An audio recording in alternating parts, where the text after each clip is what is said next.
to work effectively, each group will focus on at least 2 cognitive functions and at least 2 behavioral symptoms. The groups will prepare the materials and start designing and prototyping games, whether physical or digital. There are some specific challenges in using serious games with people with dementia. They do not have the necessary technological knowledge, and IT is not familiar to them. Some game materials can cause additional difficulties. Physical and cognitive impairments can make the use of serious games more complicated. This functional limitations associated with impairment in different cognitive domains should be known. Also, there are behavioral symptoms in dementia that produce changes in everyday activities, which should be known. On the second day of the 2 days workshop, people with dementia will be invited again. They will be introduced to the rules of each new game. This stage lasts 15 minutes.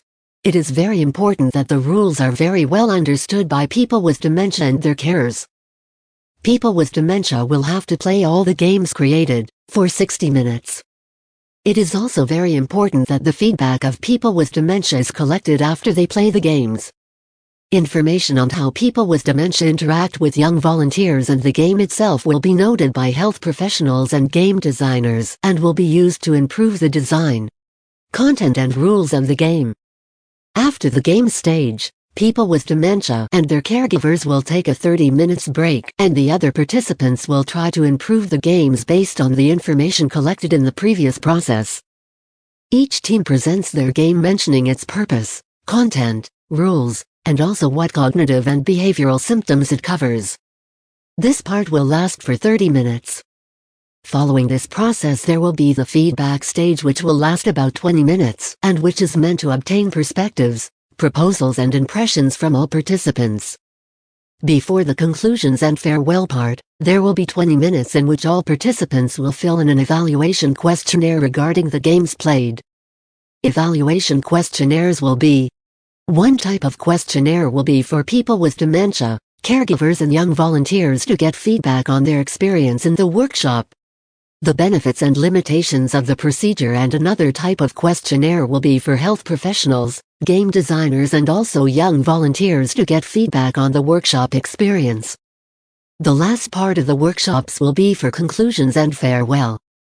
In situations where the organization that wants to implement the workshop cannot organize a 2 days workshop, there is also the option of a 1-day workshop. During this 1-day workshop, no prototype games will be created, but a template will be created that will include important elements about the development and design of the prototype game. A very important aspect of this 1-day workshop is that the prototype game will not be tested.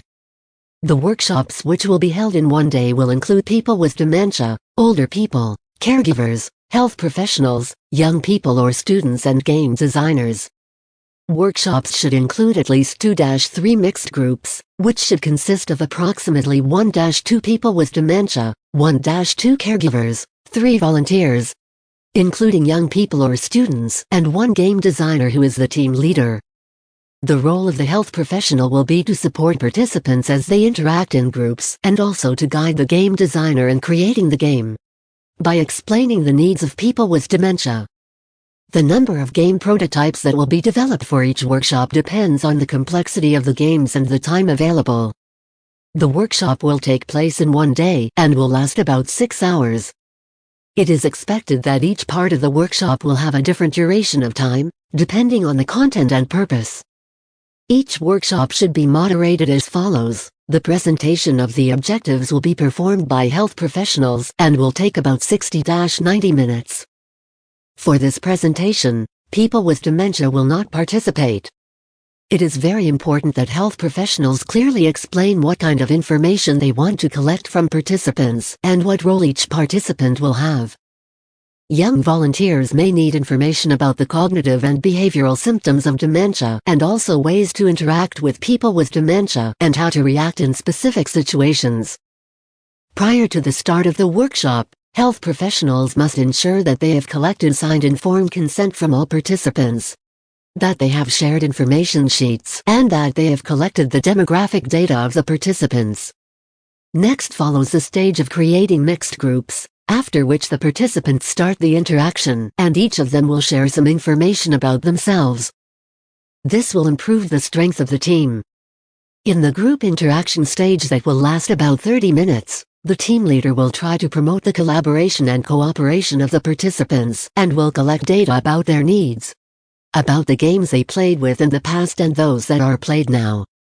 Afterwards, there will be 60 minutes in which participants will play existing games and discuss new ideas that can be included. After the gameplay, there will be a break of 15 minutes in which the participants will have a snack and relax, and after which the people with dementia will finish their activity from the first day of the workshop and they will leave the workshop. The stage of creating new games has come. At this stage, the groups will be created only with team leaders, young volunteers and health professionals. The game designer team leader encourages people to think about basic thematic main mechanism type of game they want to create.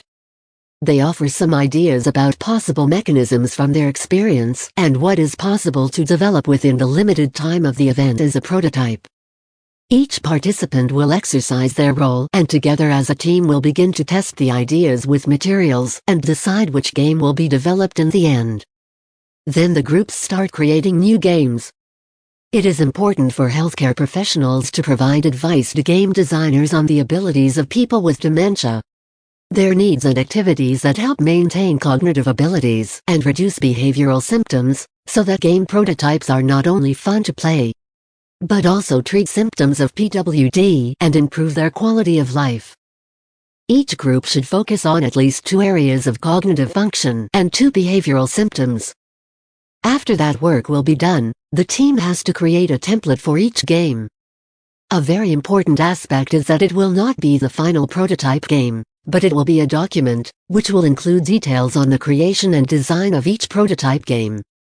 During the Bridge project implementation, there were 3 workshops organized in Greece, Romania and Italy, with participants persons with dementia, carers, young people, health professionals and game designers. A total of 74 persons participated in these workshops.